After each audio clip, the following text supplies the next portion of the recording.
according to Odds Shark, he's averaging almost 30 points per game this postseason after scoring over 30 in every game of last year's finals. Steph Curry has the second best odds, followed by LeBron. So, Shannon, what are Durant's chances of winning Finals MVP? Well, considering he's the best player, and if their team was to win, normally that's what occurs. Now, there have been anomalies, Skip. You know, Andre Iguodala won it. Cornbread Maxwell won it over Larry Bird, when clearly Bird was their best player. But more times than not, the best player wins that award. So I'm going to give Kevin Durant an 80% chance, because I believe if they were to win, Kevin Durant's going to win this award. And I see how they have it stacked. Steph Curry is number 2. Now, Steph hasn't had, I mean, we keep saying Steph hasn't played well, but if you look at his number last year, he damn near averaged a triple-double. He was 26, 27, 8, 9, and 8. And that's what he gave you over a 5-game stretch. But because Kevin Durant was so spectacular with 35, 9, and 6, or 35, 9, and 5, Skip, I don't know if Kevin Durant has never not scored 30 points in an NBA Finals game, because remember when they lost 5-1 to Miami, I still think he averaged 30 in that series. So he's played, 10 games, and he's averaging 30 over those. So he averages 30, he's going to win that award, Skip. So he's special. I mean, they don't have an answer for him. You can't let Bron, and I don't believe Kevin Durant will start. He might. I mean, they might put Shaggy in the lineup and let Shaggy try to tear. But I don't see how Kevin Durant is going to play LeBron straight up and still be able to give you the effort. They might, because they still got Clay and Steph to shoulder some of the scoring load. But if they were to win this, I feel very comfortable in saying 35 is going to win the MVP. I'm not comfortable in saying that. I still, as I told you as we started the show, I got a funny feeling about this series. It's going to go very unpredictably through 7 games. And I'm here to suggest that I think LeBron is going to be so dynamic in this series, in part because I don't think there's going to be Iguodala for maybe much of the series, if not all of the series, that I think we could see for the first time since 1969 a player from the losing team win the MVP. No, Skip, if he didn't get it averaging 36, 13, and 9, he's not getting it in this one. And because remember now, the year Jerry won it, that was the first year they instituted the MVP. The logo, Jerry West. Yeah, Jerry West. And by the way, that was a 7-game series that Jerry West, Lakers, lost at home in Game 7, and that was a game in which he had 42, 13, and 12. Whew.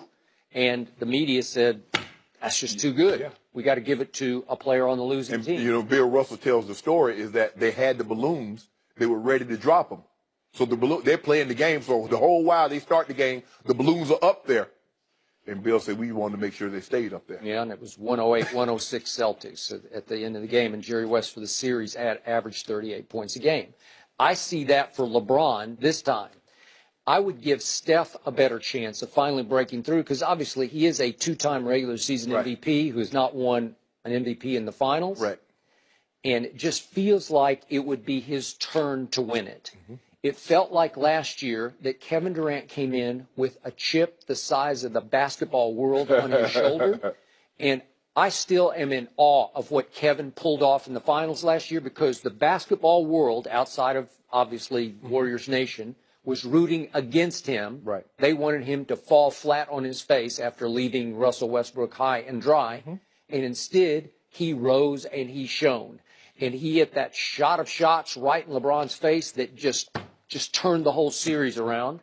And what was that, game 3? Game 3. He also hit a baseline jumper. It was just huge in that game. He hit 2 big clutch shots in that game. I just didn't see it coming. Those are huge turnaround. Look at this. Right? Of course, LeBron, he should have just, you got to get up in him. Get up in him. That's not what he likes to check. He likes to set. And LeBron's like, and I agree. The reason why I agree, Skip, is that a 2-point shot only ties you. A 3-point shot gives them the lead. So I would have forced them, okay, you want to go around me and get a dunk? So be it. But I'm not going to give up, because it's funny how that works, Skip. It's like you've held the lead this long, and it gets late in the ball game, and that team takes the lead.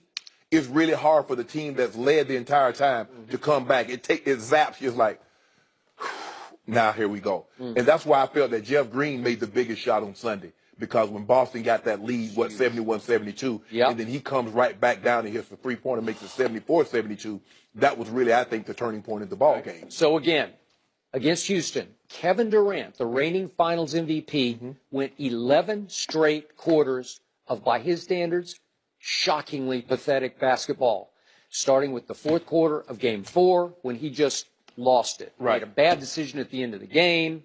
Should have gone up and shot it from about 20 feet, or at least attacked the basket and tried to get to the free throw line. And he passes to Clay, who's already hobbled as he ran away from the basket down the baseline.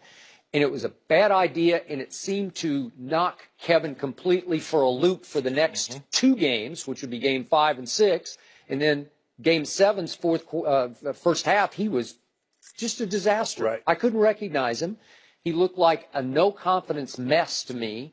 And he looked distracted, he looked troubled, he looked completely out of sync. And he bounced back, to his credit, in the second half of Game 7, but he was going along for a pretty good ride with Steph and Clay because everybody was hot, and he joined right in. And that's what happens. One of these guys get hot, and then the other guy's like, oh, his shot going in. Now, boom, boom, boom. And, but, Skip, this is what makes these guys so special. That's what makes the elite guys so special, is because they can have an off quarter. They can have an off half. And then the next thing you know, you look up and the dude has 35. You look at KD, you're like, dude, he was playing terrible the first half. But the guy ends up with 34 points. You're like, well, what happened? Well, he goes 5 or 7 from the 3 in the second half. Or Clay was in foul trouble. But he comes in after sitting down, been out for like 6 minutes or 10 minutes of real time, and then boom, boom, boom. And the next thing you know, you're like, how did dude get 19 points when he was in foul trouble, had 3 fouls in the first 3 minutes of the ball game? And then, you know Steph. Steph get hot. He starts shimmying joy. He start that mouthpiece start hanging. Mouthpiece hanging out of his mouth. He start doing all that. Oh, it's over. It's over. You got it all down. Man. You got that blazing in your sight. Man. He starts shimmying. That's your nightmare, right? Yeah, it is. It is. Dream about that?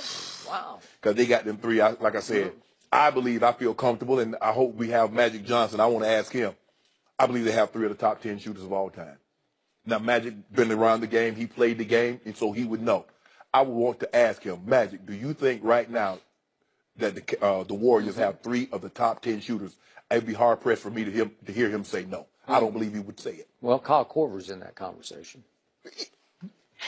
We got one guy, you got 3. You gonna talk about? Can we? He is in that. He is a big-time shooter. Can I trade you Kyle Korver for Clay? No, not on defense. No. I won't. No.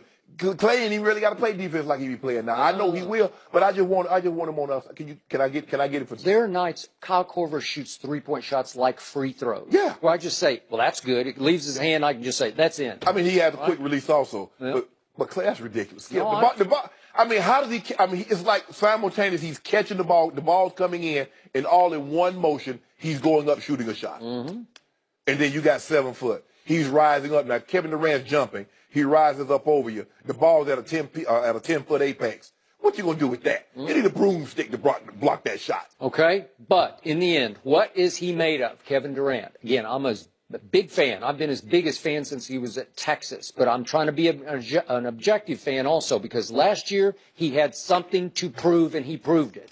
This year, as the reigning Finals MVP, he has something to hold, to maintain. Can he do that? Yeah. Or is he just happy with what he did last year? No, he strikes me as a guy that wants to prove that it wasn't a fluke. And he knows on the biggest stage, the guy that across from him is universally regarded as the best player. That is correct. And he feels that the more times he gets an opportunity to go against that guy and more of an opportunity to beat that guy, the better his chances is catching passing him.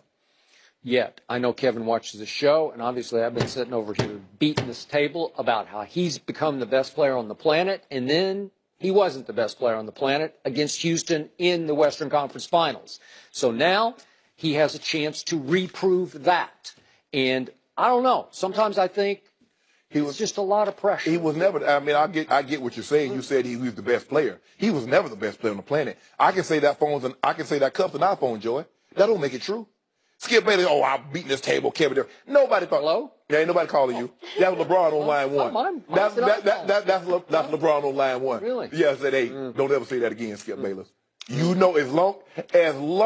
Okay. Well, here we go again. We have the NBA Finals, the biggest stage in the sport, and we have Kevin Durant versus LeBron James, which is why I don't ever get tired of Golden State versus Cleveland because it just doesn't get better than this. The rating says no also. Because you look at Cleveland in Game 7, you look at the Houston Rockets and Golden State on TNT.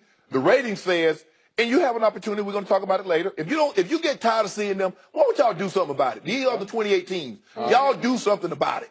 Okay, so now Kevin has a chance to reprove himself as, to me, the best player on the planet. This is where all your money is made. The marbles and all the pot is pushed right into the middle, right? No. This is it. Yeah, let's stop. You need to stop that. No, they're started. Okay, so in other words, are you telling me that Nick Foles is better than Tom Brady?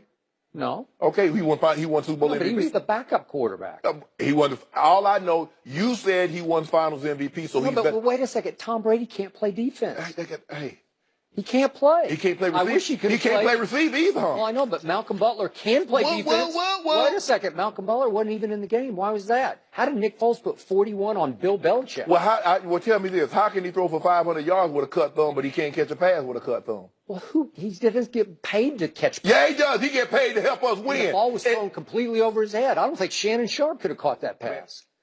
Man, Shannon Sharp would have caught that thing one hand. Joe had been in the end on Tootsie Rolling. Tootsie Roll. Tootsie Roll. I don't think so. Oh, that's what I'd been doing. Tootsie Rolling. You don't dance. No, I had in the Super Bowl. I had to. I'm going to root for Kevin Durant to win MVP, but I'm going to say he's my odds on to win the MVP. Yeah? No. And I'm not going to rule out LeBron being the first since '69. No. If they don't, I said that. If they don't give it to him when he averaged 36, 13, and 9, he ain't getting it. I don't know. Skip, think about it. Let that sink in, Skip. 36 points, 13 rebounds, 9 assists. What if the big three for Golden State all have bad games along the trail? Well, they're going to have 5 or 6 of those bad games, all of them simultaneous, because 1 or 2 of them can pull the weight. Will Dak Prescott have a big year without a number 1 receiver? We'll discuss that next.